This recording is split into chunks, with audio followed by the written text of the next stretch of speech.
Hi, John. Hey, Alex. Do you know what I hate? What's that? I hate when a dastardly group of weird cult people that are pseudo-Mansonites move into my neighborhood and kidnap me and my wife and eventually put us both on lots of drugs and burn my wife to death in front of me. Yeah, who doesn't hate that? You know, weird enough, Tony down the street doesn't.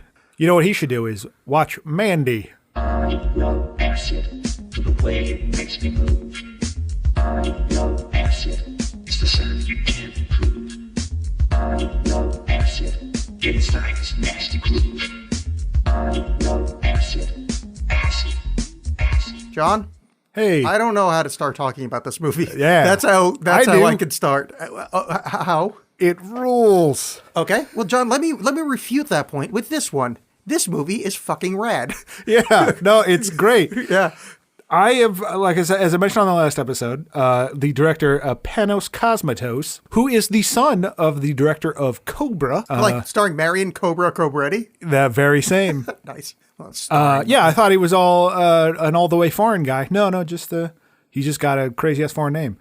I saw an interview with him. There was on YouTube. There's a post screening Q&A hosted by Kevin Smith with him, the director, Linus Roche, and Nicolas Cage. But Julian Sands is the lead. Cult guy. I'm going to struggle with every name in this other than Mandy. Well, so funnily enough, that guy also, by the way, played Thomas Wayne in Batman Begins, which is so funny because I hated Thomas Wayne, Bruce Wayne's dad. But I thought the guy from Watchmen did that. Nope. Well, unless he's also in Watchmen, but no. Henry Dean, the guy from Walking Dead. Oh no. That guy, that's Zack Snyder's. Yeah. Fuck! That's Batman vs Superman. Oh, they've retold. I didn't even do that. Like trying to be a dick. But I was so they've retold that so many times. Sorry, but I was so irritated with that version of Thomas Wayne at how goody he is, and then to have this character, this actor play this, who was really good, by the way. Like watching the second time, I was really drawn to he does such a fantastic job. Yeah. If this movie were made in 1983 as it takes place, that is such a Ted Levine role. It's ridiculous. Absolutely, yeah. And there's a lot of Silence of the Lambs in this. I think purposefully so. Like, there's a story with the starlings. Yes. She walks up to finding a dead lamb. Yeah. There's a lot of direct Well, references. it's a deer, but basically the same thing. Just to add on to my movie, this movie's fucking rad. I don't like these kinds of movies. Yes. This is not my style of film. I don't really like gore that much. I certainly don't like horror. I don't like shock stuff. I don't really like stuff with cults in it that much. So this movie really did something right, because motherfucker, I loved all of this. It was beautiful. I just kind of want to watch it again. Yeah, it's great, and it is. I cannot stress this enough. If you have the ability to see this in a theater, see this in a theater. Yeah, I really wish it is so visually intoxicating and insane that it will just hypnotize you. There was a point in this movie, and it was actually right when Julian is giving the big speech when he first meets Mandy, that someone a couple rows behind me, it was a pretty sparsely attended theater, but someone a couple rows behind me got beer spilled on them, and it snapped me out of it. Like if you've ever been falling asleep in class or way too high, and then all of a sudden you're like, oh wow, where did I go? It was that exact same feeling of just holy crap. That movie just totally had me. I was just locked in. Yeah, I was really impressed. Just the kind of weird visual stylings, that scene especially. And we got to go back and do some kind of order, but that scene where their faces were melting into each other was so fucking good and so well done. And this whole movie is just like that old heavy metal cartoon. And I think that's perfectly so. They reference it a few absolutely. times, I think. The movie opens with this little poem. Did you write it down what it was? Oh, you better bet I did. Because if I can read a poem on the show, you know I'm going to read a poem on the show. When I die, bury me deep. Lay 2 speakers at my feet. Wrap some headphones around my head and rock and roll me when I'm dead. That's how the movie opens. So already you're like, okay. And I think, not to jump ahead too much, I guess, but I think this movie 100% needs Nicolas Cage in that role. I don't think it could work as well if it wasn't Nicolas Cage, who was initially, I guess, approached to be the villain, Sands, and was like, absolutely not. I don't want to do it. I could see him as that. Yeah, but he didn't want to do it because Panos initially, we're on a first name basis, apparently. Yeah. But initially approached him and be like, well, it's sort of like a youth versus old thing. And so like, you're not really right for Red. And Nicolas Cage was like, nope, I'm not doing it. I can't understand that role. I'm not feeling it. I don't want to do it. And then I guess Elijah Wood, who's one of the producers of this movie. I thought I saw his name in the beginning. Like brokered them coming back together again. And Nicolas Cage in that interview I was talking about how he was going through at the time, like his father had died like the year previously. He was going through his third divorce and had like been stuck in a wheelchair because of some injury. Yeah, he broke his leg at some point, I think. Yeah, so he just had all this like rage inside. So he's like, I know how to do Red. Without, like I said, without jumping too far ahead, I think the kind of, it doesn't wink at the audience, but somehow like the not self-referentiality, but like, you know it's Nick Cage going nuts, so it's not too serious. But at the same time, like he does it so well that you're also very engaged. Well, it sets a very specific tone. Exactly. So I have to say this. So our last episode was Season of the Witch, and not since Season of the Witch has the first opening thing of a movie have nothing to do with the rest. So that opening poem talks about rock and roll me till I'm dead. There's very little rock and roll in this film. For a film that opens with this is it doesn't say this is a film about rock and roll, but they put some fucking text on the screen and. About the only rock and roll you get is she's got a Sabbath shirt on, and that guy plays like weird folk hippie music. Well, I would say though that this, much in the same way that I decried Swiss Army Man for being an overly long music video, this is absolutely like a music video or like a heavy metal concept album. Yeah, like that kind of doom metal, whatever. And I'm not even a huge fan of that style of music, but. Damn it if I didn't listen to Sleep's Dope Smoker several times after watching this movie. I know that his axe is supposed to be a reference to a heavy metal band's logo. Yeah, Celtic Frost. Oh, is that it? Oh, okay. Yeah. It has that feeling of just this heavy metal like music video to it. Have this sort of feel of that doom metal kind of running through it. Yeah, I suppose I just wanted more of the music because like it was more like that kind of almost David Lynchian music where it's just like kind of like squelches and which I dug. Like I really enjoyed it. It was just this is literally my only criticism of this movie. And like maybe there's another one and I don't know it off the top of my head. But it's just weird to open with a poem about rock and roll. There's no rock and roll. Well, that's it. The rest of the movie is utterly perfect. So in the original script, back in like 2016, the one he sort of presented to Nicolas Cage, it had a lot more like music cues like built in, like this metal song will play or this sort of doom metal song. I think there was a band called Sleeper Hold that was specifically the one that I read. But then he ended up teaming up with Johan Johannesson, amazing composer. Well, I think this might have been his final film. He did an amazing job of this. And weirdly enough, particularly if you've seen this movie, he was initially going to be doing the music for Blade Runner 2049. But then he and Denis Villeneuve, or however you say that. I think Villanueva? Sure. They split over creative differences. But like, particularly hearing the soundtrack, you're like, oh my God, this sort of pulsing synth would have been so perfect for, not to knock the soundtrack that they have for the movie, but just you wonder what happened. No, I think you're totally right about that. That actually would be yeah. And it makes you want to check out more stuff that he's done. No, it's really great. I would probably listen to it on purpose, other than the fact that I'm a little nervous about having the soundtrack to this movie in my ears in other times. I can see what kind of subconscious associations are happening. For me, it's that I haven't yet freed myself from the spell of this movie. Like I want to associate these things with that movie and nothing else. You know what I mean? Like there are several soundtracks I have that I can just listen to the music and I like it, but like right now I'm still just like, I want to hold on to this as what it is. I don't want to dilute it by over listening to it. What I want to do is listen to it while fucking, so I can just kill off the last shreds of my sexuality. Sure. And just finally become the kind of embodiment of nothing I've been, striving towards ever since, the incident. Right. Yes. So speaking of the incident, all right, let's get into the movie here. The movie starts with not many incidents. Right. It's basically, we get like, it's like, I think I said it earlier, like 40 minutes of just kind of them hanging out, establishing their character. Right. And so it opens with, we basically get Nicolas Cage, and he's a lumberjack. Logger, yeah. And his wife, who is a fantasy artist / store clerk / Shelley Duvall stand-in. Yeah, but she's wearing like David Koresh glasses, which I enjoyed. Like she looks like a little bit like, if you've ever seen American Movie, Mark Borchardt, the guy that's making Coven. Oh yeah, totally those kind of glasses. But they did a very good job with her of like, even though she's supposed to be this sort of damaged individual, she has this sort of scarred eye, and the eye's slightly deformed, I suppose. but of being ethereal without being like super crazy movie beautiful. You know what I mean? Like she still seemed like a regular person. It's not like those movies where someone is dying of cancer and they somehow get more and more beautiful. One of the classic examples of that is Sweet November with Charlize Theron, or even at the end or at the beginning of Guardians of the Galaxy, his mom is dying of cancer and she still just lays radiant. But she just looked like a person, and I really liked that a lot. Yeah, she's got that kind of.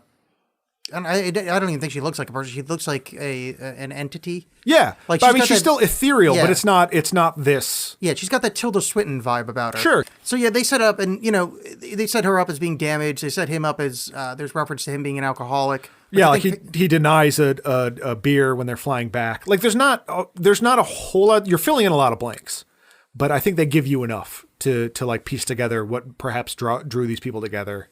That they both had troubled lives, and they have a good kind of thing going. They've got living in the woods. They got a nice house, and she's attractive, and he's Nicolas Cage, and they have this great I don't know, the rapport, which I really like. The scene where they're lying in bed together and they're having like an astrology conversation, and she asks him what his favorite planet is. He's like, "Oh, it's Saturn," and she's like, "Oh, Saturn's a good one." He's like, "Oh no, I changed my mind. I think my favorite planet is Galactus."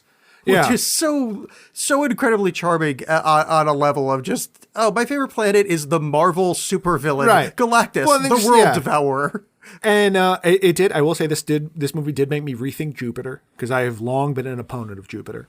Because if that's where girls go to get more stupider? Obviously. Yeah.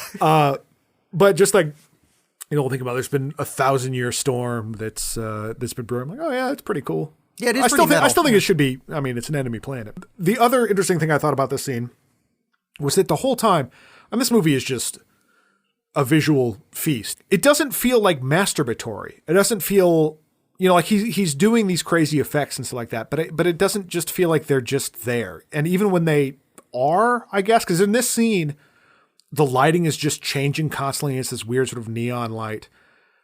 There's like reds and blues that are just washing over them while they're talking, not really from anything in the scene, but it didn't bother me. It was just pretty and it's fine. It wasn't overly showy because the whole movie is like that.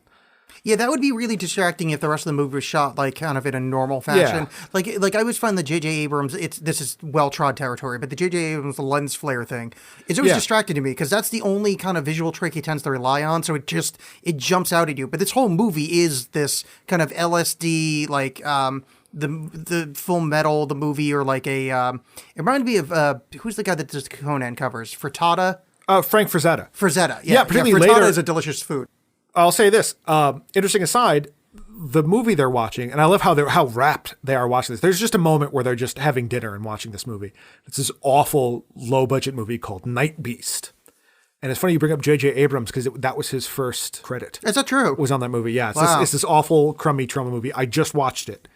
It is, it's as bad as that little clip would make you believe. I mean, it looked kind of awesome. Yeah. And then there are moments that are kind of awesome, but it's pretty lowbrow. Yeah. There's also this weird scene here where, so Nicolas Cage is smoking cigarettes, staring at the fire on the edge of a lake, and she's in the water, kind of coming up, doing a Shelley Duvall impression, and like, it's this weird kind of he's fire, she's water dynamic thing, and I mean I don't know if it's true, but it's like it's almost like she quenched him, and then the second she's gone, that's when he kind of becomes a flame again and. Basically gets metal as fuck and just starts murdering the shit at everybody around. So there's this kind of, I don't know. I'm probably reading too much into it. Or maybe I'm not reading enough into it at all. And this is the deepest, most rad movie that's ever existed. Well, no, I think there's something to that. And particularly you could, I don't know if you watched the post-credits scene. Wait, is there really a post-credits scene? Yeah. No shit. Yeah, it's a shot. It's nothing. It doesn't, I didn't know. Some people have taken it to be more than it is. And this is kind of going back to what we were talking about previously, but just... not every fucking movie's a puzzle box. And I blame like Lost and J.J. Abrams for this. Like if you look online, there's all these like Mandy explained. There's nothing to explain. Like there's stuff here, there's themes or whatever you can talk about, whatever, but there's no like, it's this. Yeah, there's no mystery. Talking to someone I know was trying to tell me that Nicolas Cage has been dead the whole time because at the beginning when she looks at the lamb, a single tear comes down her eye. And then like at the very end when you see the flashback of them meeting in the bar, there's a single tear that comes down her eyes. That means he's been dead this whole time. What? Like, what? And then someone else was like, there was some other stupid thing I read on Reddit, because they're all idiots, that it was all some other like flight of fancy that she just like drew. It's like, sure, you've just made that up. That doesn't, there's nothing that really supports that. The only alternate reading I could see of this film, and only because I was kind of hoping for it a little bit, was that Mandy was actually alive, that they burned one of the other followers as a sacrifice, and then the end would have been the big reveal of she was actually in the basement the whole time or something. Which, so basically this entire blood bath thing was for nothing, and what they were trying to do was, this long form initiation ritual of trying to make him become one of the Black Skulls. Which is what I thought was happening during the film, was that he was slowly becoming the enemy. I think he is. Yeah. I don't think that's wrong. I mean, particularly like, and stylistically, the whole movie, I thought a little bit, honestly, not to get too pretentious about it, of Andrei Tarkovsky, the Russian filmmaker, in that this is a very like slow and long movie. Shots go on for a very long time, like longer than you feel like they maybe should, but they do. And I feel like it's actually pretty effective, particularly in that opening thing of creating this sort of idyllic, dreamlike state. So this is during their kind of living together, us living with them sequence. We get a little bit of her backstory, and she starts talking about how her dad had brought home this bag of starlings, which is another reference to Silence of the Lambs. I forget if I referenced this already, but how there's starlings. She sees this dead baby deer, which is the same story Jodie Foster tells about seeing the dead baby lamb, which is what the Silence of the Lambs are.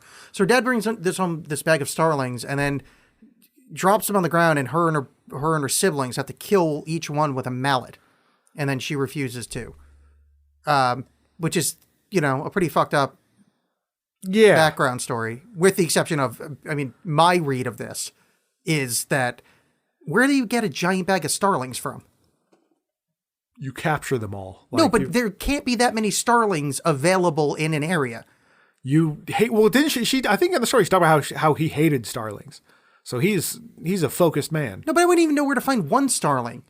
Well, if they're a problem in the area, they're going to be pretty. That's what I'm saying, is that this is not actually a bad story. This is a story about this man rebalancing the local ecology.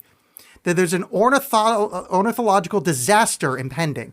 That all the starlings have swooped down. There's bagfuls of them, apparently, and he needed to kill them to keep balance. So you're positing that her dad is basically Captain Planet. Yeah, I am. Which I like that the 5 people have rings, that they all come together and call Captain Planet, who just got a crowbar and a bag. Yeah, they just start stopping the starlings. Starts murdering birds. Because if there's that many every starlings, episode. yeah, that is going to take over. It's like the cane toad in Australia. It is nothing. You know what he is? He's heart. He's Mati. We're a planeteer. You can be one too. Because hitting starlings with crowbars is the thing to do. Exactly. Fucked up story that she would try to stop her dad from trying to balance the local ecology. She's the bad guy. Apparently, because, if you read into it, which apparently these people are reading into it, I don't know if you noticed, one of the starlings had a single tear running down its cheek. So therefore... So she's been dead the entire time. No, the whole movie didn't happen. It's only the story of a starling. Inventing both the movie Silence of the Lambs. It's someone caring about the starling's death right before it died. Exactly. All right, so this is just about where we get into the meat kick and the table. This is just about where we get into the kind of meat of the story, or by the meat of the story, I mean, Jeremiah, could you see that dick? Well, okay. We'll get to that. Sorry. No, but it's true. It's true. I referred to the meat of the story, and I was like, who the fuck says that term? Let's just try to make this as awkward as possible. It was great. It was a great segue. And I really like this scene. So she's just walking home from her job or whatever, and just the music starts being all ominous. And that's what we introduce. We should mention, by the way, that the different parts of this movie are introduced by this like almost paperback novel title text. Like when it starts, it's like The Shadow Mountains. What I think they were going for is heavy metal album covers. Yeah, because that seemed very kind of like prog rock, not prog, but like prog, like 70s kind of fantasy metal kind of thing. Yeah, like it'd be spray painted on the side of a van. Yeah. Or it's like the Shadow Mountains, like 1983. That's where this all takes place. And then it's like Children of the New Dawn, which is the cult. And they drive by Mandy, and you see all all the members are just in this van driving around. And that cult is fascinating. Yeah. That kid looks like a goat, and I thought they were going to do more with that than they did. The one that wouldn't shut his stupid mouth? Yes. Yeah. The one with his mouth just was agape the whole. He rules. I never hated a person more for their face. Yeah. That actor's choice to keep his mouth open the whole movie infuriated me on a level that I just wanted him dead so badly because I hate people that have their mouth open like that. Well, it was so great because like so many of these people were these kind of archetypes that I felt like I'd seen them in other things, but not in a way that was like, okay, you have this character, like where it felt trite. I was more just reminded of like, oh, that kind of reminds me of this movie, or like the muscle bound guy that Nicolas Cage ends up having a chainsaw fight with later. Yeah. It was like, oh, that kind of reminds me of this character from Preacher kind of, but also like this character over here. And kind of the old lady follower that's like kind of past her prime. Like, that's sort of a trope, but not really quite full out tropey. And there's absolutely like references to other horror movies in this. Yeah. Like and real life stuff. Yeah. Well, in particular, like They Live by Crystal Lake. Oh, totally. Yeah, I caught that too. And particularly later, there's a moment, again, with the chainsaw fight, where Nicolas Cage does this thing with his mouth that specifically, I guess, was something that Jason in one of the later Friday the 13th does, because he's sort of this horror golem at that point. But we can get there. Yeah, we get there. But like, I also think during the part where the guy's jugular gets cut and he's under him and he starts kind of chugging the blood, I think that's an Evil Dead reference. Kind of, when Ash gets like, I don't remember the scene, but I remember Ash getting all this shit on his face and him kind of half laughing, half going like, ah, like that's the noise he made. I swear. Maybe it's just I don't have the depth of knowledge of the source material, but like it didn't, for being like an 80s thing, it didn't feel like this sort of pastiche of just like Stranger Things, where it's like this reference and this reference and this reference. It just, if it was that, it felt more like this sort of Tarantino-y way where it's like, if you know it, great. If not, that's fine too. Yeah, it's more like a tonal reference than an actual direct, other than there's a couple of things. I think the van thing is a reference to something that I couldn't pick up on, but I think it was there. Like that one point where they're like, hey, where does Mandy live? They're like, she lives on the last house on the left. Right. And then like where the people in the van are like, hey, you know who you should bring? Chucky. And then that little doll comes to life in the back. And they all turn and wink at the camera. Yeah. And they're like, oh man, you sure look like a ghoulie. While a guy's like wearing a toilet seat around his head. Exactly. Oh, look at those actually, there is a Gremlins reference in this. But just that weird moment where Jeremiah Sands, as he's driving by Mandy, and just like the way they did this was so dreamlike, where it's all just like coated in red. The whole scene is just red. And he's driving by and like sees her, and it just like repeats. Like she walks a little bit away, and then it like fades to her being a little bit further back, till eventually she's just a freeze frame in the corner.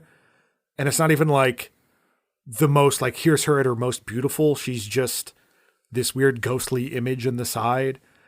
I loved that. Like that was just, again, just this weird trippy moment. Yeah, it's cool. Like, it really showed the way that he obsessed on her, like the way he like focused dead in on it. Yeah. And so he becomes completely obsessed with seeing her, and you get introduced to the children of the New Dawn and wherever it is they're staying. And he's just laying there talking to Mother Marlene. He's like, oh, I have to have her. I feel naked without her. And he is like, again, like I mentioned this already, but Linus Roche is so great in this. And you really get the sense of him being this fallen idol kind of guy who's able to manipulate people, but he's just a giant baby. Yeah. Like he's just this tantrum throwing. Well, he reminded me of Manson. Like Manson was like that, where it's like at one point he's like this highfalutin, fast talking guy, but really he was this stubby little asshole that threw tantrums. Yeah. And I mean Marilyn Manson, not Charles. Charles, right. I have the highest regard for. He gets another one of his guys, Brother Swan, and he's like, you need to get this woman for me. Also, wait, sorry, let me just. Important note on the cult thing.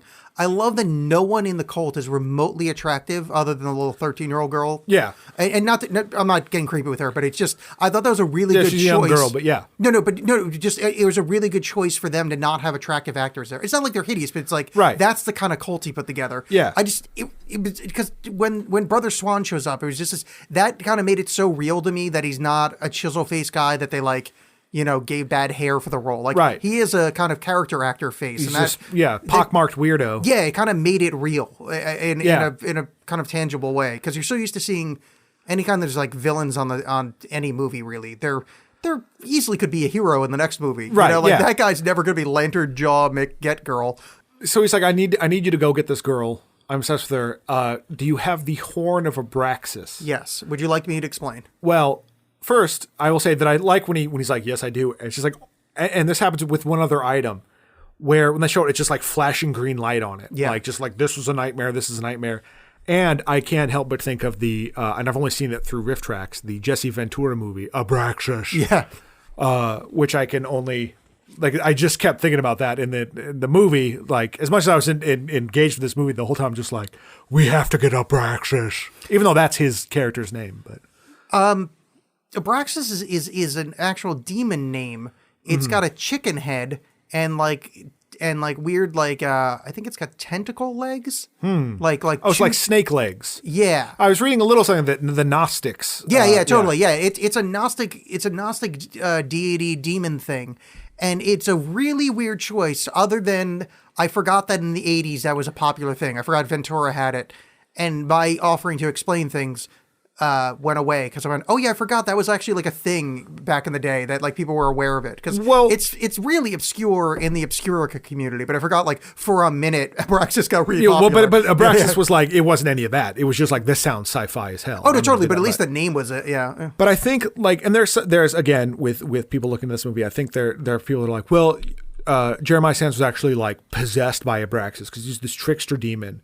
And I think that negates the kind of the almost the Manson thing, where it's like the free love hippie movement of the 60s and going to the 70s, like calcifying and becoming this me of the 80s, which I thought was a theme with his character. Yeah, no, he believes that like I'm deserving of everything. I would find it very upsetting if that were an actual explanation. When he's looking in the mirror, and we'll get to that, when he's looking in the mirror, like going like, what should I do? He's not asking anyone other than himself. No, he's on a shitload of drugs, and I've been on a lot of acid before. I've done a lot of acid, unless law enforcement is listening, and then I've only done vitamin C and lollipops, and I love Jesus. But anyway, vote I've for taken Alexx a lot of acid, and that's such an acid thing to do, to talk to yourself in the mirror looking for God. But if there was any paranormal thing in this, this movie would be so much worse. But it has to be real. That's that makes the film. But the paranormal stuff of it like is done in this way. So basically, the horn of Abraxas is used to call what we find out later are the Black Skulls, who may be demons or may just be bikers that are just zonked on the weirdest acid ever. See, I need it to be that. But why do they need blood for blood? And how come that guy can take an arrow to the throat and be okay? No, but he wasn't okay. Right. That's the thing, is he's just so fucked up. He pulled it out, didn't even think about it, because he is gone. His brain is melted. He doesn't even have a self-preservation instinct anymore. I think it's, but again, like that ambiguity I need. I don't want either answer. That's fine. I just can't. Ambiguity's fine with them. I just can't have the cult aspect. I can't have them be possessed by a demon. Even them, I have to lean towards they're just burnt out, because like, but you're this also like so much better real life. But these bikers can be called from blowing into a rock. No, but the thing is, keep in mind what the black dude says. His friend in the Bill van. Duke, yeah. He says, "Oh yeah, last time they were spotted over this way." All they did was essentially ring the guy's doorbell using a flute. Right, because they went to a certain place. Exactly. He went to a certain place, made a loud noise, and it's because think about, like, I love the story from the no flashing lights, no LED, no camera tricks aspect. These are a bunch of hayseed idiots, and all leather, completely just gone on drugs. These other people are calling them forth. It's like a D&D thing. Like, I summon forth the demon Abraxas, and then he will come forth. It's like those idiots in the 80s that thought they were worshiping the devil in their basement. It's like, I mean, that's exactly what this is. And it's the patheticness of it. But I will is wonderful. I will also posit, as much as I agree with you, I also posit, so when Nicolas Cage starts going on his killing spree, when he hits the one guy with his car, it causes the car to completely like flip and go off the road. Well, I think that guy was covered in metal and spikes and Still, whatever. like that's, I mean, it's a movie, but whatever. Yeah. But I I need the ambiguity. I like that it doesn't come down one way or the other because they are otherworldly. These bikers show up and they're all like backlit with red and they're all, well, I say bikers, they're really on ATVs. Well, I think there's one guy in a motorcycle or one or two in a motorcycle and the rest are on ATVs. Yeah. And they're wearing like some spikes all over them and all this stuff. And you very rarely get, with the exception of the one guy later, you really don't get a good look at them. I complained when we watched The Dark Tower of like the monster being like not lit at all. But I think in this, it's effective. Whereas in The Dark Tower, it's like, this was a stupid choice you made because obviously this is a CG monster that someone spent a lot of time on. Where this is like, we're doing this to make them seem more ominous. Yeah. I don't think that was the same thing. So I thought that was very effective because you just get this hint. And again, the ambiguity of like, are they monsters? Is this just stuff they're wearing?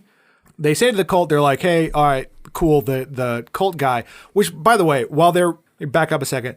This was a huge step for me because for Panos in that the Beyond the Black Rainbow, while having a lot of these similar things of this movie, of like the weird visuals, the synthy soundtrack, has just no sense of humor to it at all. And so the fact that there were actual like laughs in this movie made me extremely happy. So while they're waiting for the Black Skulls to show up, the guy blows the horn and then is like, the goat-faced kid is like, what do we do now? It's like, we wait. And the kid just starts like fucking with the windows. Yeah. And it's hilarious. It was like this really like tension relieving scene. Oh boy, could I not disagree more. Oh yeah. I found that fucking infuriating. Oh, I loved it. There was no comedy there for me. That was, I wanted that I've never wanted a driver to go, fuck it, we're not sacrificing the fatty, we're sacrificing you because you were the most irritating human that's ever existed. Yeah. I love it. It made me laugh. But also, we'll get into the Cheddar Goblin. But the Cheddar Goblin, my note for Cheddar Goblin is Cheddar Goblin is my new god. Mm-hmm. So these guys show up. Brother Swan opens a jar of some goop, and the lead rider just sucks it in. Well, I think that's supposed to be the really powerful acid. It absolutely is. But he just downs it. Yeah. And then it's just like blood for blood, and they're like, we got that covered. They're going to sacrifice this fat kid that they're with. This movie is very anti-fat people, by the way. Well, good. It should be. Those gross fattos. Us guys sitting here with shirtless and with six packs. John, please never look at pictures of us. Hey, by the way, don't insult me. I'm counting 8 down here. I'm counting over there, up top. 8-pack squad. But then, so they go and they get Mandy and Nicolas Cage in a creepy nightmarish scene. Mandy wakes up. She wakes up to Mother Marlene and Sister Lucy, who proceed to drug her. Well, she's bound to she's bound up, and they drop acid in her eye, which is LSD acid, not like burn your face acid, and which is the quickest. I don't know how much acid you've done, but like if you drop acid in through the eyes, like the quickest, fastest acting, like that shit goes like immediately to your fucking brain. It's like buck chugging, but for your face. Yes, except like this way works, and the other way is just veiled homoeroticism because we live in a weird Western world where any kind of like sensitivity or love between two men is frowned upon. Sounds like pledge bullshit. Hey, it Try sounds like being this. a real John, brother. Hey, John, you want to do shots off my 8-pack? Sigma Alpha Tau Niner for life. Yeah, so they dump acid into her eye, and which is just wonderful. And then they pull out a giant wasp that's suspended in some kind of liquid, apparently, and somehow still alive, which was creepy and weird. So anyway, I don't get what that is, but I love it and want to trip on it. But yeah, it's just whatever. It's a wasp that if it stings you, man, it's gonna jack you up. So she gets brought into to see the cult leader by the teenage girl. Mm-hmm. And he's like, what do you see? And I love this line so much, and it doesn't make sense till later, but she goes, I see a reaper fast approaching. Yeah. Which I had to write down because that's badass. Yeah. Now this whole scene, we've mentioned that this movie is just constantly awash in colors and crazy stuff. Yeah. This whole scene is such a trip where like it's all shot again, this sort of like magenta, but like whenever he moves, there's these trails because she's all tripping out. And she's wearing the 44 baseball jersey you'll see later, but she's wearing that at the time when she gets captured. All the cult is there, like clearly zonked out on something. And Brother Swan said they're holding a record, and this guy gives, I swear to God, this is 10, 15 minutes of Linus Roach as Jeremiah Sands just talking. Yeah. And it is hypnotic as hell. And again, it's this amazing, I think the writing here is really great because the way he sort of tries to manipulate everything, where it's like, when I saw you on the road and you called out to me silently, I heard you. And then, do you know who I am? You're the Reaper fast approaching. I recognized you. In time, you'll recognize me. Like turning everything around to be a positive for him and how he's great. Like really trying to manipulate everything. And then starts talking about how like God's plan is for us to love each other. And I like how he's like, have you heard the Carpenters? This is even better. And it's an album he made about himself. Yeah. Which apparently you can find online. You can find the song online. I think it was on Bandcamp. And then the B-side for that is like a 13-minute interview with Jeremiah Sand. Yeah. Like but that would absolutely be the B-side to that record. And that song got to like number 1 on Bandcamp or something like that. Some ridiculous idea. Yeah. Rules. And it's this weird, like, bullshit, almost Donovan kind of thing. Yeah, it's just like loop playing, self dick sucking nonsense. It's like Jeremiah Sand was a righteous man was one of the things. And he really gets into it. And he's given this whole speech. And at one point, like, there's a long period of time where it's just him close above his face, fills the frame, talking to her. The wide eye does not blink. And then eventually, like, it morphs isn't the right word, but it kind of like her face fades in over his while he's talking. Which is, if you've ever done a lot of acid and stared at another person for long enough, that's exactly what happens. Which I was loving it, and especially the way it results, because I'm like, oh no, she's not going to join the cult, is she? Yeah. And then please take up the narrative, Mr. Jones. Well, yeah. So what happens? And then he's just like trying to get her to bang him, basically. Because he's like, be gentle with me, opens his robe, and you see full nudity. And apparently, Panos initially wanted him to be nude and jerk off in front of her, but the actor was like, no. So he's like, all right, well, I'll just take full meat then. And I've read several reviews where they mentioned that Mandy then laughs at his small penis, which, I don't know. I hope not. I mean, well, anything under 3 feet for me is small. You know what I'm saying? I mean, No, that was my penis slapping against the bottom of the table. Sorry. I didn't realize your penis had fingers on it. Yeah, it did. Yeah. Oh. There's a lot going on down there. But no, it was That just like that tickling feeling in my butthole. Yeah, but I feel like it was some of that was like his super small dick, not like mine, which rules, ladies. Yeah, but I mean, it was just a dick. I don't know. I'm not a connoisseur. I mean, but he had a totally average, if not, not big, but like he's got like a totally, he's got a fine hog. Uncircumcised, right? Yeah, which is I find disgusting. Yeah. But I thought what she was laughing at is this is a lady in a Black Sabbath shirt. And this fucking dude comes at her with shitty Lute Donovan music, saying heavenly light stuff. This chick is metal as fuck. Yeah. And he's coming at her with this Jesus shit. Well, her response is like, you wrote this album and it's about yourself. Yeah. And then laughing about that. Yeah, I don't think and like he starts like furiously like masturbating in front of her and then just like, shut up. And then just yelling at all his cult people like, don't look at me. Like, so he's obviously rejected sexually. But I don't think that has anything to do with. I don't think there's any dick there. It doesn't matter the size of the thing. She's just rejecting him outright because she's not interested. Also, and as much as I love this movie, don't you dare invoke Blue Velvet. Oh. Don't you fucking look at me. He says it in kind of the same tone, maybe accidental, but hey, come on. Let's just keep our I should mention separate. also that beyond just the visual craziness of that, like his voice is very like modulated, like it's very treated in post, so it has this very like bassy but kind of wavy feel to it. That's very I don't know what that's called, but yeah, it's got that almost like not auto tune, but that like thing. Yeah. To it. So this is kind of where the cult guy asks the mirror for help. Yeah, and so this is where Nick Cage wakes back up. Then you get to Nicolas Cage waking back up and Jeremiah approaching with Brother Swan, and he looks awful. And this movie does a really great job. The cinematography, Jeremiah Sands, because he's got like streaky eyeliner. Oh, that's right. Okay, and like he looks like a fallen idol. And the cinematography by Benjamin Loeb is pretty fantastic. In that, I don't know how much of this is him, how much of this is Panos, but several times in the movie, there's just these camera angles on people where they look just monstrous or terrible. Like later when he meets the chemist, there's just like this thing the chemist does that's when he like leans his head back, that all of a sudden he's just this otherworldly creature.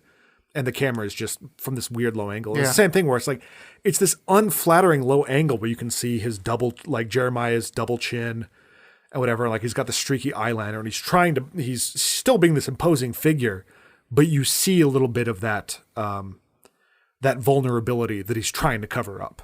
Nick wakes up. Nicolas Cage, Red, wakes up. The cult guy is there, and he makes the teenage cult follower play Russian roulette in front of her. Yeah, because he's like, you think you're so in love? Let me show you what love is. Now, let me tell you that he take the tainted blade of the pale knight straight from the abyssal lair. The abyssal lair. It's so great. What a pompous cut rag. Like, just what a shitty... That is a thing I would say in a poem I wrote when I was 15 fucking years old. But like that guy, Brother Swan, looks like the kind of guy that would be like, hell no, yes. Totally, yeah. Like he's one of those guys that plays D&D and like has a hard time breaking character afterwards. Yeah. Oh God, I just love that. So yeah, so this is one of the kind of moment of disbelief kind of things, I suppose, a suspension of disbelief. So Nicolas Cage is stabbed with the tainted blade of the pale knight straight from the abyssal lair, and it goes like a foot into him. It goes deep, yeah. And that doesn't really affect anything at all. Yeah, I mean, like there's some people, there's a school of thought that again, it's just like, well, the rest of the movie is just him imagining that as he's dying. But again, like I don't think there's anything in the movie to support that. I really don't. Other than the fact that he had a foot of the tainted blade of the pale knight. Like that's straight from insane. the But like abyssal lair. so much other insane bullshit happens in this movie. Jeremiah Sands, after Sam Nicolas Cage is like, you guys think you guys are pigs. You don't understand what I know. And you think you're in love. I'm going to show you how great fire is. And they bring out a bag that presumably Mandy is in. Or a bunch of starlings. Sure. and really, Jeremiah is her dad. And light it on fire and burn her alive in front of him. And this is a weird thing to say, but it's also true in that I am so glad this movie didn't have the like male gazy torture of this woman. Like if anything sexually abusive happened to her, you didn't see that at all. Yeah. You didn't see, and even her like being burned alive, it's just a bag being set on fire. There's not this like, look at her pain, look at her writhing, which I kind of liked, which is a weird thing to say. No, I get like, you. I had a similar thought where I'm glad we didn't do the torture porn. It wasn't torture part. porn. Yeah. And this comes from coming from like kind of a cooking background. Like I was a chef for a while. It is true that the darker the whore, the brighter the flame. Sure. Yeah. That's what Brother Swan says. Yeah. They teach that in Culinary 101. I remember, I think it was probably my favorite episode of the show where Mary Berry said, "The darker the whore, the brighter the flame." Yes, yeah, yeah, where they were making twice good biscotti. And then Paul Hollywood picked up an ashen corpse and went soggy bottom. No, so anyway, so Nicolas Cage is looking at Uncle Owen and Aunt Beru. Right. Well, so like seriously, at this point in the movie calcifies. The movie, like I feel like the visual imagery of the movie becomes a lot like sort of like harder and almost more focused instead of being this sort of ethereal thing. There's still some of he likes to do, there's a term for it, but I forget what it is, but the director likes to shoot like these tiny little LED lights into the lens of the film, which kind of gives it this sort of milky look. Some of those scenes is that how he gets that? Yeah, I know. It's apparently how he does that. But I feel like there's some of that, but a lot less. And I feel like it's a lot less dreamlike in a certain visual sense, and gets more a little bit nightmarish. Yeah, I think the trippiness is more like the content on the screen than like the way it's shot. Because also this is where it happens, is we meet the new god. Yes. The Cheddar Goblin. Yes. So he goes back to his house to find, it goes back to the house. So Nicolas Cage, like the cult leaves. Like Jeremiah Sands like looks at him in disdain and then leaves. They're leaving him for dead. And he's, by the way, he's tied up with barbed wire. And he eventually like wriggles himself out and goes back inside, and the TV is still on. And the first thing he sees is Cheddar Goblin. The new god. The new god. I'm not even like, it's a goofy ass commercial. I don't just watch the movie. I don't want to, it's actually, that scene was directed by the guy that did Too Many Cooks for Adult Swim. Oh, no if shit. you've ever seen that. Yeah. Oh, cool. Because I wanted to have that song stuck in my head for the next 6 months. I'm glad you brought that up. You're welcome. Because that had been in my head for like a year, and I nearly killed myself. Which I'm not sure if that's the same guy that did unedited footage of a bear, which if you've never seen that, check that out. That's a great, like, tiny little horror movie.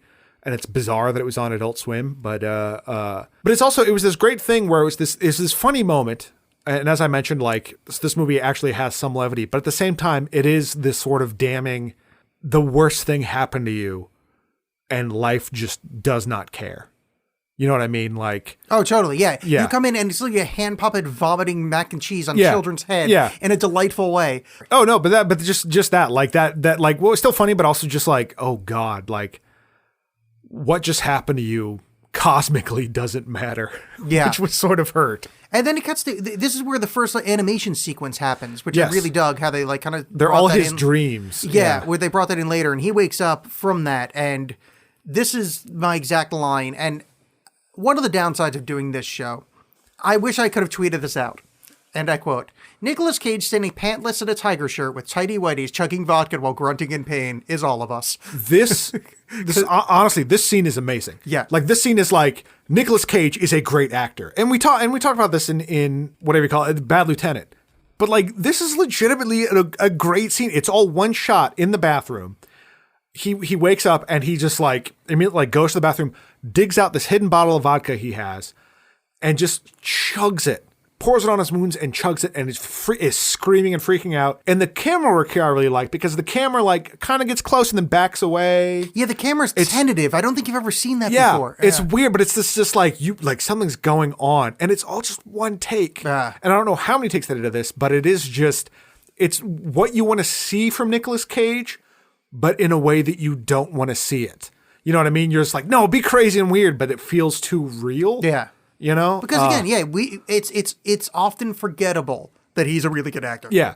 I was very taken aback by this one scene. And then like immediately from that, he goes to just a trailer somewhere that has fuck off written on the door, knocks on the door, and it says, "Can you read?" Which I really like. Yeah. And it's Bill Duke, who I mainly know from Predator. He's been in a bunch of stuff, but he's he recognizes Nicolas Cage. Nicolas Cage is there to pick up his crossbow. Now, what's his crossbow called? The Reaper. And what did she say earlier? The Reaper fast approaching. Exactly. Yeah. It's so dumb, but I love in this movie. That's fucking perfect. Like especially her being like this weird fantasy painter lady, where like almost she's like invoking like, oh no, this vengeful spirit's gonna come, and the vengeful spirit is a guy in tidy whities and a tiger shirt about to kick some ass. Like, which I want that tiger shirt so bad. So he's talking to Bill Duke, and like he gets the Reaper, and then Bill Duke's like, "What do you need it for?" He's like, "I'm going hunting," and he gives him some arrows that he made himself to cut through bone, and then he's like, "What are you hunting?" And Nick Cage gives us a glorious overall performance of just like Jesus freaks, pure evil, and real hippie types, weird, crazy. And then then Bill Duke gives the whole like dump about the biker gang and how like they just heard legend of these people that they got on the wrong side of some dude that made some acid, made some bad stuff, and they're nuts. It's like the last time I saw those guys, like they were in complete pain. And you know the most fucked up thing? They loved it. Oh, such a good It's speech. great. And like just like his close up of his face, like his droopy face, it just rules. And then Nicolas Cage goes on his mission to fuck them up, and he gets one of them. But in the process of doing that, like crashes his car and gets kidnapped and gets captured by them. And that was really cool, like where you just see the shattered glass of the windshield and them rolling up on him. Yeah. Now, is this when does he forge the? Oh, I'm sorry. Yeah, this was before that. This is before he goes hunting for them. He forges his axe. Yeah. Like he just like all of a sudden has a forge, Which is so great. Yeah, and you don't question it. You go absolutely Exactly, and he looks badass being a blacksmith because it just. So and it's just the most elaborate Swedish metal axe that's ever been fucking made. It's so. I went like this is gonna be my Halloween costume. Like it has to be. If only I could grow a sweet beard. But yeah. So so after he hits that guy, he's got his axe, but he hits that guy. He says, "You're a vicious snowflake." Well, that's so his well kill he gets line. well we'll get that because he gets captured, and then one of like the greasy dripping guys. Oh, I like, thought he said he's the first guy. Oh, sorry, I didn't realize. No, because he gets captured and he wakes up and he's like chained to a radiator like Saw. One of his hands is nailed to the ground. Badass. And his other hand is chained to this pipe. And one of the creepy guys comes up to him and like punches him in the face and is like, "You've got a death wish." And he starts crying. He's like, "I don't want to talk about that right now." Yeah. Which I liked. Like it doesn't seem like a ruse. It seems like you actually confronted him about something. He doesn't want to talk about it. But then he says, "You're a vicious snowflake," and is able to like unscrew the pipe and hit him with it. was I was a little, it's just a personal thing. I was a little bummed out about it just because Snowflake is such like a fucking bullshit right-wing 40-year-old guy thing to say to somebody. You know what I mean? Like, you precious snowflakes. I think because it's set in the 80s, Yeah. I didn't think about that. I mean, you're right, but it didn't trigger me, which obviously you got triggered. I think I just invented that word, triggered. You did, and it's hilarious that good, you mentioned good, it. Yeah. But yeah, so it was a little bit, I'm like, okay. I just picture that being said in online arguments, but that's my own fault for being online too much. But I also like that he just like hits the guy and then like, oh, guess what? I'm buying an elevator shaft. Throw. And he just throws this guy down the shaft that he's at. And I have no idea where he is because he ascends, he manages to pull his hand up. And actually one of the more upsetting scenes of him removing the nail, because you don't see anything. You just, and I feel like, again, this movie, for being as crazy as it is, a lot of the gory stuff, you don't actually see. Like, oh yeah. When, like, it's just a lot of it's kind of implied, or you see part of it, not like, it could have been worse, I guess, is what I'm getting at. And he approaches a demon, and I'm calling them demon, the Black Skull. Yeah. Who's watching porn. Yes. And I think that's a famous porn star from the 80s. I don't know who that is, but I think that's like a Peter North or somebody that like back in the 80s we would know. Sure. And he's watching porn and snorting coke. Now here's my question. Does he have a knife dick? No. What was it? Because that was made to look like a knife dick. No, right? it is a knife dick, but I took it more as like the knife thing from Seven. Like, he's got a dick behind it, but he's not interested in banging as much as he is inflicting pain on people. So it's like a dick sheath knife attachment. Well, I'll tell you this: his character on IMDb is listed as fuck pig. So I think it's because they all have all the Black Skulls have creepy ass names like that. That was actually my nickname in high school was fuck pig. Different reasons. Let me say, he goes upstairs and is looking around, and again, like, I don't know where they are, but he looks in this one room and there's this dead couple in there and that have been mutilated. So it's clearly like the Black Skulls have taken up residence and wherever these people are. I don't know why they live above an elevator shaft or if they brought them there or whatever. But the place is like strewn with trash. And yeah, he creeps up on fuck pig, just snorting Tony Montana mountain of coke. Yeah, it's a crazy amount of coke. Yeah. And then tries to think about him, but then he sees him in the screen or the reflection of the television, and then they have a big fight. So then Nicolas Cage, of course, does a shitload of coke. Yeah, he picks up this giant like shard of glass that has this mountain of coke. Like more on coke it. than anybody's done in Yeah, and just does it. Yeah. And then walks over, and I like that the movie takes its time with this. He's just wandering around their place and is like, oh, there's some spikes in the sink. I'll just take those. And then, they've saved his axe. Yeah. It's just like up wall on the shelf. Too. Yeah, there's time to wall mount. He takes that, opens the door. Oh, there's my Reaper. There's the Reaper. Yeah. Getting that. And then what is this goop? Mason jar full of high-powered acid. Full of goop. It's this gray goop. And he takes one hit of it. And then this same thing basically happens in Beyond the Black Rainbow, where it's just this altered state style, just like cut of like all these trippy ass images, Nicolas Cage's face melting and all this stuff. And I feel like it's at this moment where he really transcends into just horror golem, where like, he is almost one of them now, where his, whatever he was before is gone. And he is now just this vengeance fueled guy. Yeah. Yes. But the next scene is a very kind of human, like, waiting in line for groceries, human moment. Because who hasn't fought and murdered a pure leather monster and then lit them on fire and lit a cigarette off of its decapitated head? Yeah. I feel like that's like comedian cars getting coffee. Look, these are just normal guys just chatting things up. I killed an all-leather monster, decapitated it after catching it on fire, and then lit a cigarette off its head. Comedians in cars getting immolated. Yeah, exactly. It's every day. I mean, you can't walk down the street without kicking some demon leather's head. So the last remaining Black Skull, he's just standing in front of the car. I'm assuming it's his car that they're burning, the one that he hit the guy with, and he shoots him with the bow and arrow, like through the crossbow. Through the neck, and the guy just like is like, pulls it out, and then just doesn't move. Yeah, it's just standing. It's a nice fire. Yeah, it's like, what a pain in the butt. Yeah, you hate mosquitoes. And then they fight, and then he's like, she's still burning, and Nicolas Cage, sets him on fire and chops off his head with an axe. And I lights a cigarette with it, but in this way that's like badass. But then when like he's smoking, like looking at the camera, that doesn't feel good. It doesn't feel like it went from like, badass to like, oh shit, what is being unleashed right now? Yeah, it's there's a moment of like, oh, this is super cool, superhero, fucking badass Punisher to, oh no, this is a man with deep pain and like, oh no, we shouldn't, someone should help him. Well, and this leads to my absolute favorite scene in this movie. It's you shouldn't even say that because there's not a contest. Yeah. It is, you should just say, oh, did you see Mandy? Yeah, the movie with the chemist. Yeah. Now, there's no reason he should get there. There's nothing. Nope. There's nothing that leads him there. But I don't care. Because like he goes and the actor, by the way, also Batman Begins, I believe is Joe Chill, the guy that kills his parents. Oh, for real? I believe that's the same actor.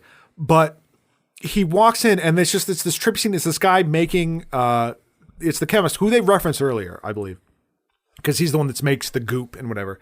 And he's just making acid just freehand. Like, he's blotting acid just bare. Yeah, no gloves on. Which I know I forget if we talked about it. No, we didn't talk about it on air. That the one goof on IMDb is that if you make acid with your bare hands, you're going to be like, you're going to be catatonic for days. Which is obviously not a goof. But also, I did think about that where it's like, it's because it's not like acid's hard to make, but acid's kind of hard to make. But I also don't just think like you can do it tripping your fucking face off. Yeah, but I also just like that he's just that far gone that doesn't matter to him now. Fair enough. Because Nicolas Cage just rolls in. It's a very visual scene, and Nicolas Cage does not speak this entire scene, but he has a whole conversation with the guy. The guy's just like, oh.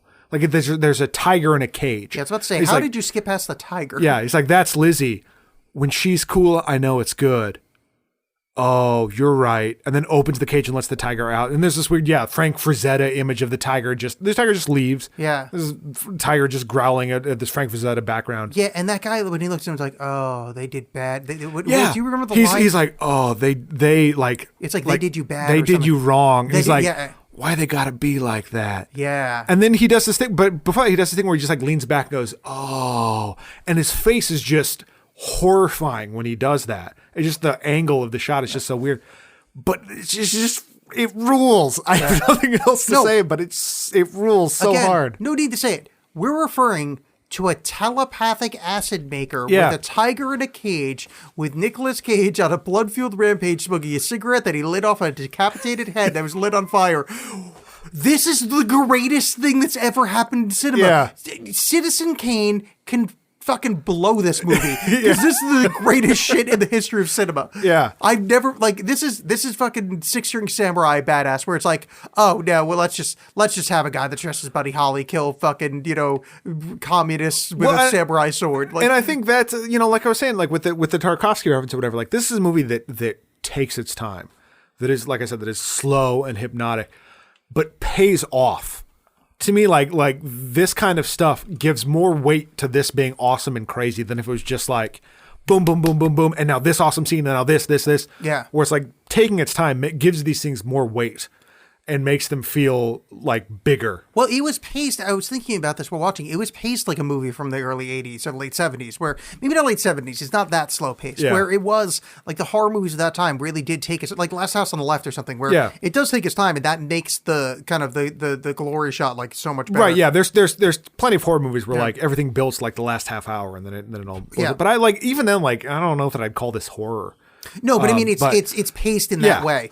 And so the next kind of scene after the tiger room, and I don't really know what this means, so there's a cartoon with a topless Mandy, like kind of tending the wounds of an injured kind of panther human monster thing. Yeah, it's got multiple eyes and So is that panther human supposed to be Nicolas Cage?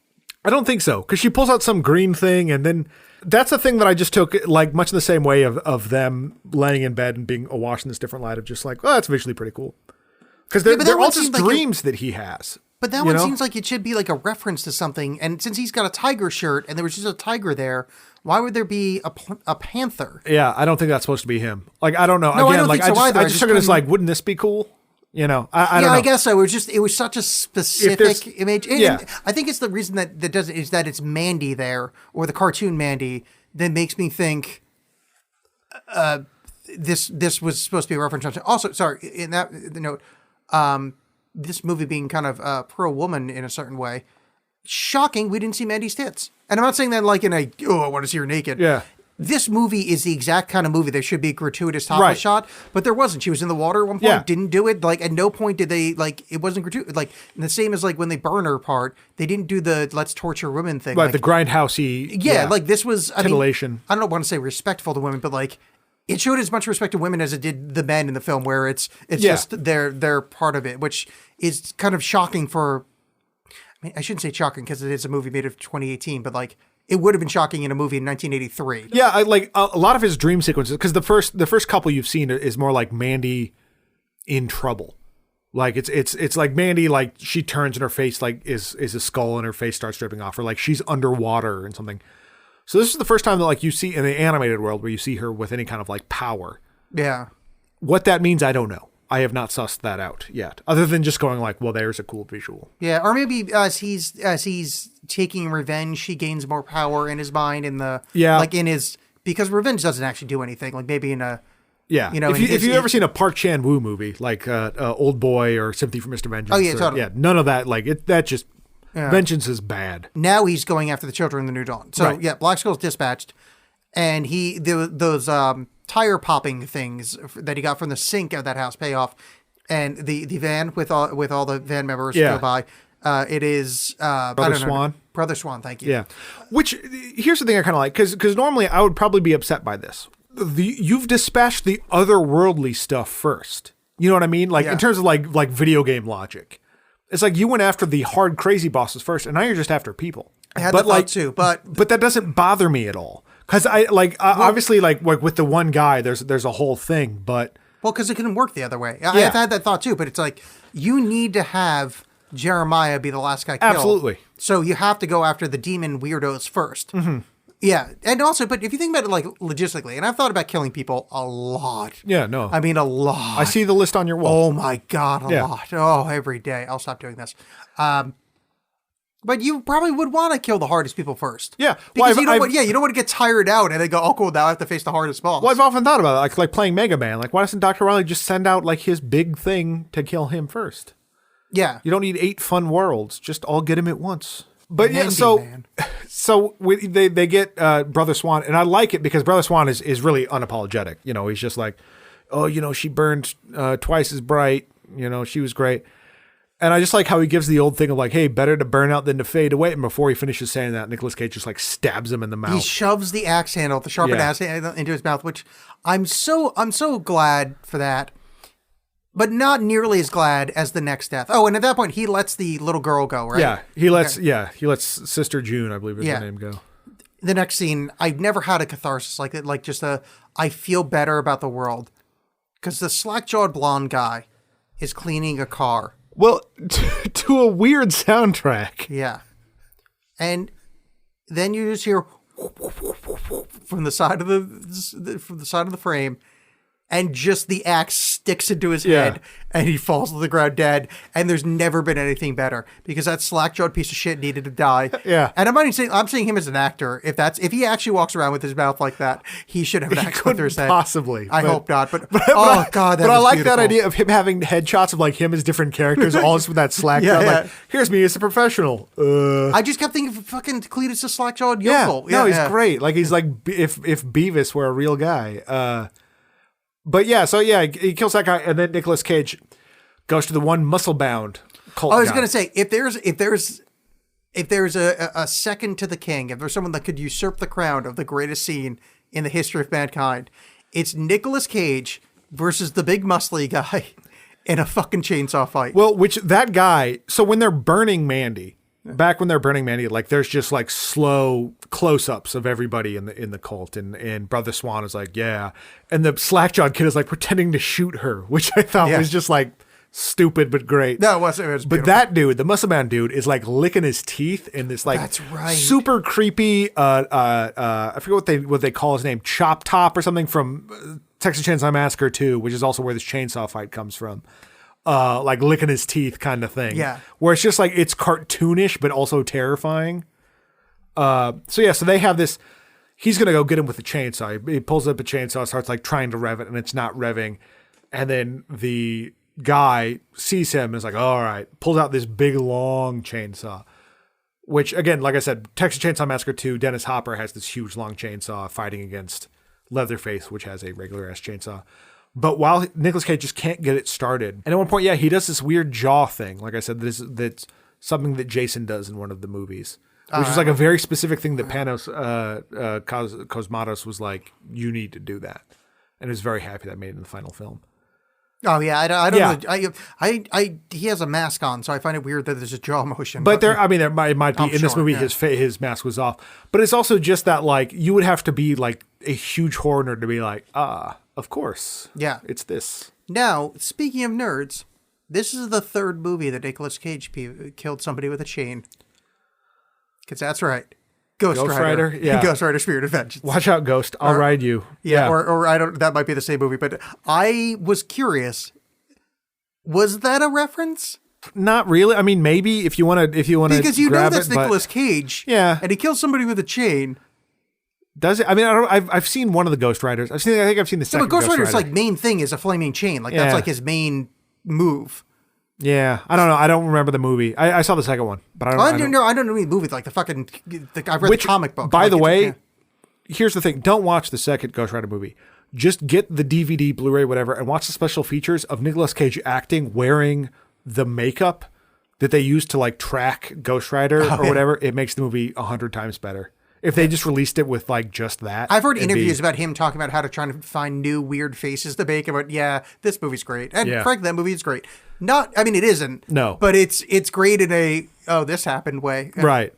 All right. So speaking about, this happened way, he kills big, strong guy with a chain. And we're down to the last members. We got old lady and Jeremiah. Last two people left. And he goes in they find this old, they're building a church. Yeah. And this like quarry where they're at. Nicolas Cage finds them and he goes in the church and he finds the old lady. Gorgeous ass church. Like amazing looking. And the old lady, realizing what's about to happen, gives this amazing speech of, Jeremiah tells me that I'm, of all the women he's had, I'm his best lover, that I can predict his motions and almost make them before I could. And she basically like is going like, I can fuck you better than anybody's fucked you. And one is last gasp of a desperate life. Mm-hmm. But what I love is the way they cut that scene. Because they cut in a way that, because he's on a shitload of acid, on a ton of coke, they cut that scene like he went and fucked the old lady. Yeah. Like, it wasn't the answer, but like it was cut in a way that it was, that literally could have, the next scene could have easily been him in bed next to her. Yeah. Because it cuts to him going like, yeah. Like, to paraphrase Tim Allen, oh. Yeah. Yeah. Speaking about the alt-right. And speaking about people that dimed other people out that did a lot of coke. Yes, yeah. So this is this great thing where it leads to, oh god, he's gonna fuck the old lady. Cuts to Jeremiah in this kind of hyperboreum in this chamber. Yeah, where like he's proselytizing. Yeah, I don't know what he's just like rubbing the rock. Yeah. I don't know what the fuck he's doing. And Nicolas Cage, like a motherfucking badass, rolls that lady's head at his feet. And his facade drops like instantly because he does like a and like kicks and starts to kick. Yeah, it was so beautiful. I love the Messiah immediately turns into just the asshole fucking failed musician. Well, this is the thing, and I feel like I've referenced this on the show before. Is Tommy Lee Jones in Under Siege? Like, this is the thing that always bugged me about that movie is that like Tommy Jones is supposed to be like, this huge badass that took over the ship, and then Steven Seagal has to fight him. By the time he fights Steven Seagal, like they fired off the ship's guns like right by his head, so he's all discombobulated, his ears are bleeding, so he's in this weakened state. And I always felt that was like really dumb because then it's not like a meeting of equals or like overcoming a better than. It's just the guy that you've already weakened and you're fighting. But Jeremiah Sands has always been this like weak character. And so, like, you know that this is going to be, this isn't an anime. He's not going to be like, well, let me unleash my true power, my real form. So I liked that immediate sort of castrating of him, where he's like, enter no further, I'm a mystic, And then like he sees the head and is like, oh, and like weakly kicks it away. Like that was great. Yeah. And then his whole emotional journey, again, what amazing job Linus Roche does here. The whole emotional journey he does of seeing this Nicolas Cage and trying to like chastise him for being a shithead, and then like going like, no, but don't you get it? This hatred is what's hurting you. And then don't you see what this brought you to me? This whole journey's what brought you to me, ending with, I'll fucking suck your dick. Yeah, which I did, but also this is the fucking mythic nerd that I am. I love Nicolas Cage kind of quoting Joseph Campbell. Yes. There, because he does the mystic swims where the psychotic drowns thing. Right which now is like I'm swimming. Yeah, and his voice is all modulated, like, which I like that flip from earlier, which I didn't realize until the second time around. But that's a wonderful, like, one, I like Joseph Campbell a lot, but then that's kind of the notion, and it's Jeremiah has his last gasp of messianic thing. That's his line. And then he goes, I'll blow you, man. I'll suck your fucking dick. Yeah. And it becomes this this pathetic thing. And it just, he squeezes his head to death, John. Yeah, but even after he offers to suck his dick, he's like, wait, no, I don't kneel before you. You kneel before, like he doesn't lose that entirely. But then it's this very orgasmic death. Yeah. Of like him squeezing his head and then just like, like he just releases this sigh of completion. Yeah. So he burns down the church, gets in a car. Well, this is a thing that I love. So going back to that interview with Nicolas Cage and with Kevin Smith. And this is very perfect. When talking about like getting cast for this movie, that Panos Cosmatos said that he wanted basically he was looking for the California Klaus Kinski. And Nicolas Cage goes, I am the California Klaus Kinski. Yeah, he is. Which is, like that self-awareness says everything about Nicolas Cage's performances ever. Where you're like, yeah, he knows what he's doing. Like, but he's still insane enough that in the interview they were talking about like burning that scene where they're burning everything down. He lights the church on fire. This Cage's like, well, I'm this weird kind of guy where if I drink too much coffee, I get sleepy, or like all this stuff, like when I'm doing these stunts, like it really calms me down. So in that moment, like everything slowed down. I felt very relaxed when everything was on fire around me, which is the most like Nicolas Cage thing you could say. But yeah, he was like, no, I wasn't too worried. Whereas like the panel was like, yeah, that whole scene, I'm just watching the monitor and I'm like, oh shit, everything's on fire. It took me a second to realize that, but it was all very close to Nicolas Cage, but he was all like, it's cool. This is my natural habitat. Yeah. But yeah, he slowly walks out, while the church very beautifully burns down. And he then gets in the very well cleaned car by Slideshow Yokel. Yeah. And then it gets weird.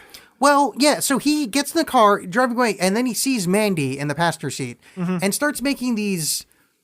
Well, he has a flashback to like the first... What's apparently supposed to be the first time they met. Like they're clearly both wearing the like 44 shirt. Whether or not it's the exact 44, like it's the exact same like black and white baseball or softball tee or whatever.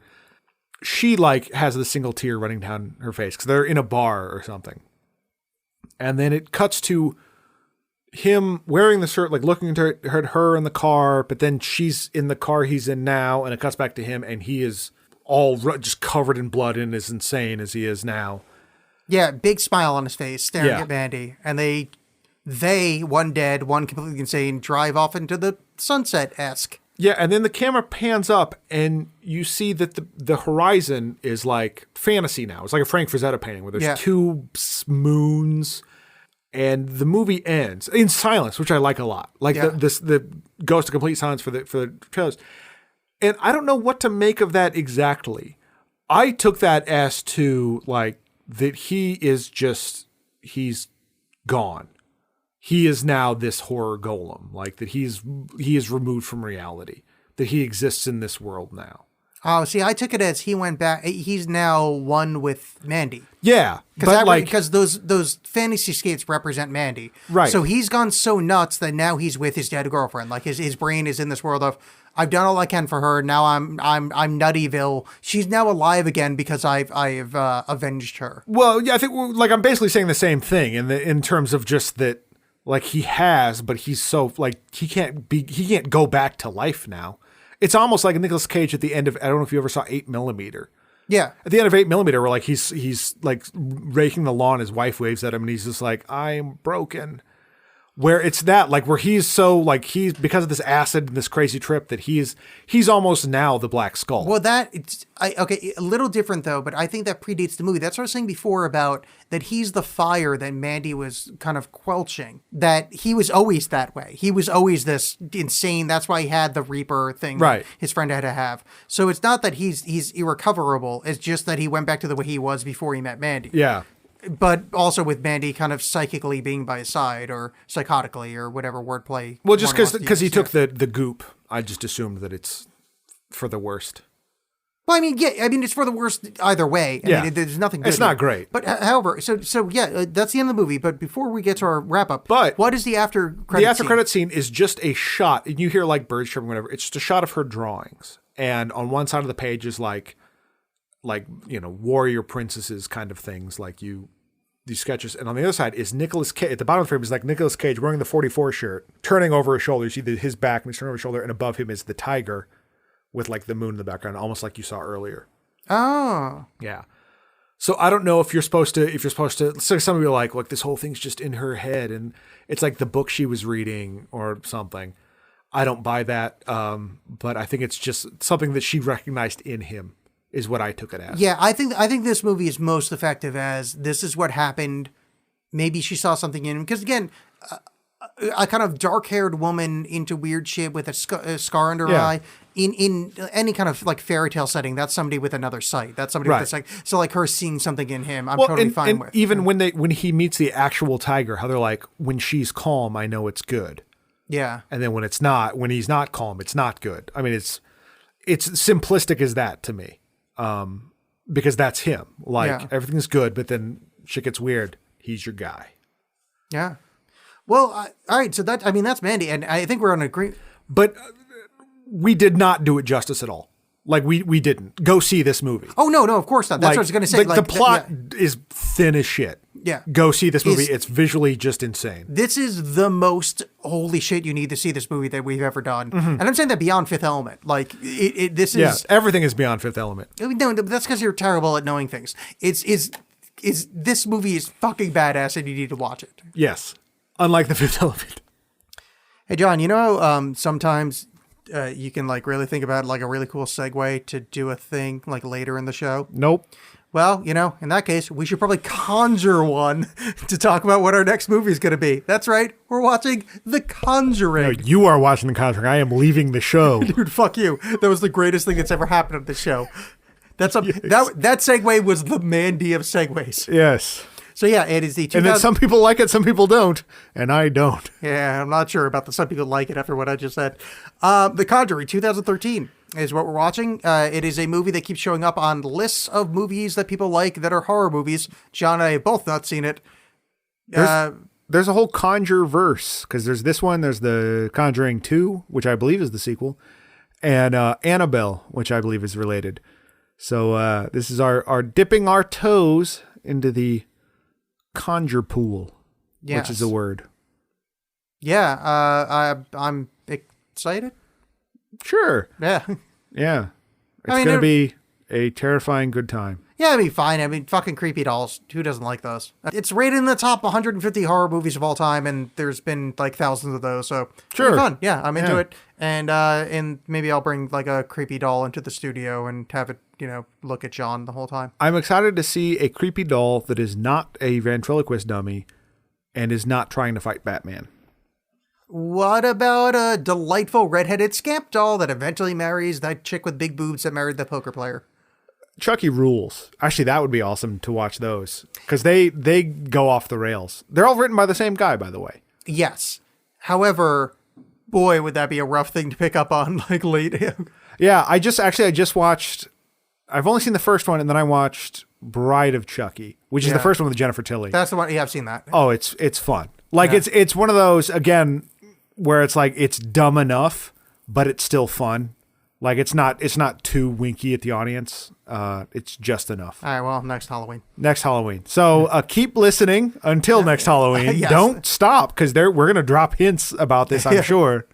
There's going to be for the rest of the year. There's going to be an after credit sequence in every episode. In every of John episode, Alexx a little piece of a review. Yeah, that's not a bad Please, idea. just please listen to For the love show. of God, tell your friends. Help us. This is awful. Anyway, yeah, cool. We will see you next time. Bye. Bye.